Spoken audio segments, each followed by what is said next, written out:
Caner Universe. Hey, welcome to all new caners. I remind you that if you like what you see, don't forget to hit the subscribe button and hit the bell icon so you don't miss anything. Today we're in beautiful North Carolina, so a big cane bump to all our caners in NC. I had an opportunity to sit and observe how people handle themselves in a parking lot, and it got me thinking, let's talk about parking lot safety while you have this tool, because here's the thing.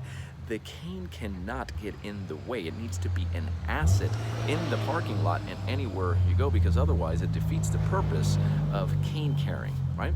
And so I've broken this down real easy so you don't forget it. Let's talk about the 3 D's of parking lot safety with your cane. And the first D stands for making the decision. And that decision is that when it's time to head to your vehicle, you're going to do that in a beeline. And that means not having this out. And you really have to make the decision that you put this away, because here's the thing. If you're thinking that by hanging out with your cane, you're making yourself a soft target, that's really not what the statistics say, and it's not what a criminal is looking for.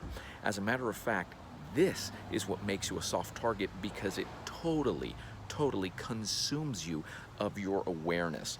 Instructors, I want you to ask your audience, your students, to take a look and say, get in your best texting pose, right? And it's usually something like this, because nobody writes this way. That's why they say it's even worse than drinking and driving, and that is because you're so consumed in here. And you tell them, get into your best, and I'll hold up a number, and you're looking down here. You don't know what I'm holding up because your attention is consumed by this. So the first thing is to make that decision to put this away. And if you're having a conversation, you're walking with your family, your friend, make sure it's something where you can keep everything in your 10 and 2, you have your cane ready to go, whether you have it in your reverse grip or you have it in your standard grip, but you're ready to explode if you need to. Number 2, the second D stands for distance. You're going to use a strategy that always allows you to be able to move quickly. Let me show you what I mean. I see a lot of people walking very close to vehicles these days. Understand this, as a criminal, I get to observe you, you're not observing me. You're going to be forced to react initially, right? That's where I win. The element of surprise, where you're shocked by the fear of that moment, and your coordination is impeded, and your quick decision making. So buy yourself some distance. If you're walking close to the vehicle, so let me just move the camera here and right here, and assume that this is you. You see people walking very close to vehicles. Understand that if I'm hiding here, and all of a sudden I move up on you and ambush, you're now going into a power shot mode is so much more difficult. It's not the end of the world. We have other skills to deal with that. But boy, you're so close to that vehicle. Give you the strategy to walk at a distance where you can see if somebody might be coming out of there, and then curve around, right, that vehicle, so that if I have to come around and open the door for somebody, I'm always looking around. That is a deterrent to criminals that are looking to see whether you're looking down, right, you're just not aware. But this, where you are looking up here and you're keeping everything in your cane up here, yeah, you look like there's too much awareness going on there, right? And so the third one, come and follow me, because now we're actually going to get into the vehicle, right? So moving here into the vehicle, come on and bring the camera all the way in here. So let's put this right here, right? And how do we actually get in here, right? So if I open up and I'm getting into this vehicle, what I don't do is give my back totally and bring the cane, see this, and put the cane right in here. I don't do that. I keep the cane as close to me as possible when I'm going in the vehicle, so it looks like this. See, I'm ready to go from here if I need to, but you need to practice it, right? If you have physical limitations, I always talk about the value for caners of squatting and coming back up. I have one leg up here already, and I'm ready to come in, right, and move in here.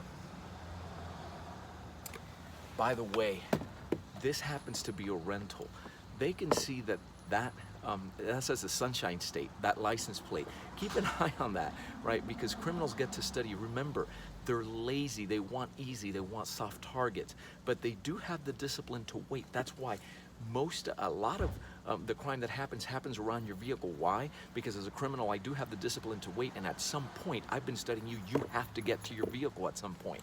So once we go in here, now you have to make the decision is to lock and relocate. Lock and relocate. So we're gonna close the door, right? We're gonna close the door, we're gonna start that car, then put on your seatbelt and get to your destination.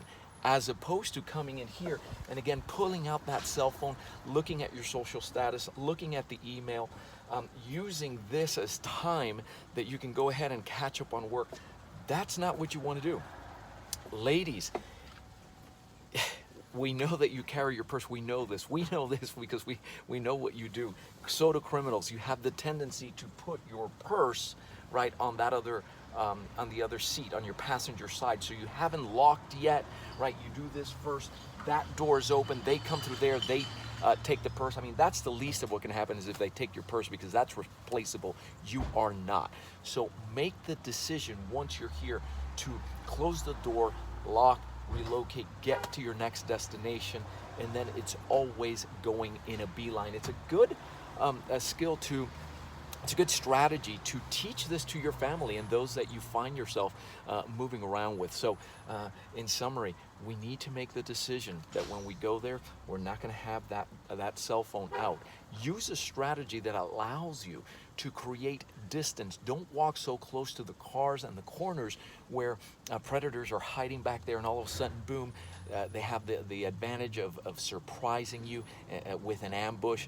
And make sure that you can go into that power shot mode, which is the best use of this tool as an impact tool.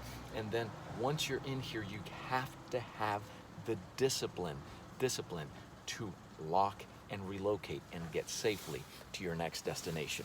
Listen, these are just strategies, right? There's a complete training. If you're watching this, some of you have been following us for some time, but maybe this is the first time that you run into American cane self-defense and you say, this is great, I love this information, how do I get started? It doesn't matter your level of experience, whether you're starting from scratch or maybe you're even an instructor and you need a curriculum for these times that you can deliver and maximize the technology and deliver it right to people's homes. Go ahead and reach out. It all begins with a no-cost call where we have a conversation. I want you to text the letters CCC to 305-745-7839. The ACSD team will schedule you in less than 24 hours and you will have a blueprint. You will have a step-by-step program. You will know exactly what the timeline of your training should look like, what the investment is. You can get to ask all kinds of questions related to cane training. That's part of the service that ACSD provides to you, because we don't want you wasting time trying to put video together with missionless training. We want you to have the training you need so that you can protect what you love the most, and the training actually gets done from the comfort and safety of your home. I'm Joe Robaina for American Cane Self-Defense. Thanks for watching. Keep caning and stay safe.